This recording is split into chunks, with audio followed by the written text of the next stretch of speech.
Peter Pan was my last regular model shop job at ILM. I stepped off the stage of Peter Pan while shooting in order to work in CG on episode 3. They were in dire need of people. This was a period where the model shop was building a lot of really beautiful miniature ships. We had built ships for Pirates of the Caribbean. We had built several ships for that, for actually all 3 of the Pirates movies.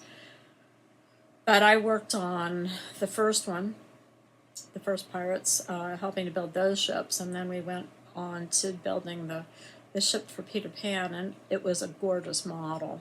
I spent a lot of time not only with helping out with the building of it, but quite a lot with the detailing of it. John Goodson and I babysat it on stage because there were some really complex shots to be done with that ship.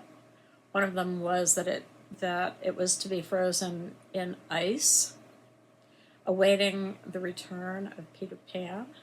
We had it sort of buried in a large piece of mylar that was dressed with paraffin and ground styrofoam and baking soda to have it look like a snowy, icy set with icicles hanging from the rigging, made special little icicles to hang from the rigging. We were shooting on the stage, and the paraffin got so misty when it was heated up that it would drift vapor onto the stage floor, but it got very slippery, so we wound up having to spray adhesive on the floor in order to not slip and crack our heads while we were working on it. There were some really beautiful shots. One of them was lifting the ship as it's freed from the ice, and all the ice melts off of it. It flies up into the air. We actually had lifted the ship up into the air. Clever guys, riggers, had made it sail through the air. It was beautiful. All the sails and rigging created for Hook's ship were fully working. We had hired a master wooden boat builder, Peter Bailey, to help us out on Pirates of the Caribbean. We had been going through a series of movies that we called the boat movies, where we had to build miniature ships, and all the miniatures were gorgeous. Peter Pan was the last one that we built in that particular series. I've spent time sharing space in the belly of one of our miniature ships, installing electrical, and that was quite the experience. You had to be on the small side and be able to sort of bend yourself around all the supports and so on inside the ship. That was interesting, and a pretty typical experience of being on stage and working in the model shop. I had been thinking for a couple of years before leaving the model shop to go into computer graphics. The writing was on the wall as far as model making was concerned.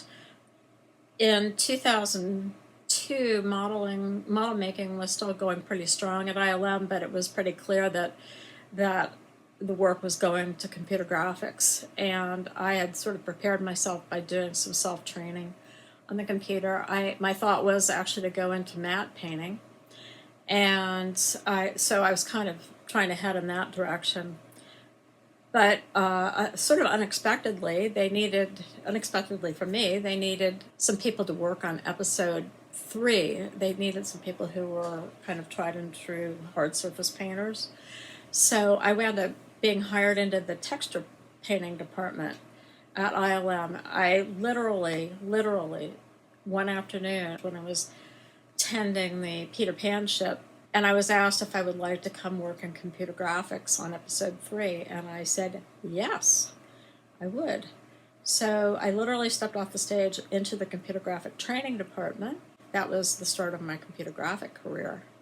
It was a good thing that I left the model shop when I did, because I did get to be present for a lot of work in computer graphics from then on in some big films. Episode 3, 2 of the Pirates of the Caribbean movies, Transformers.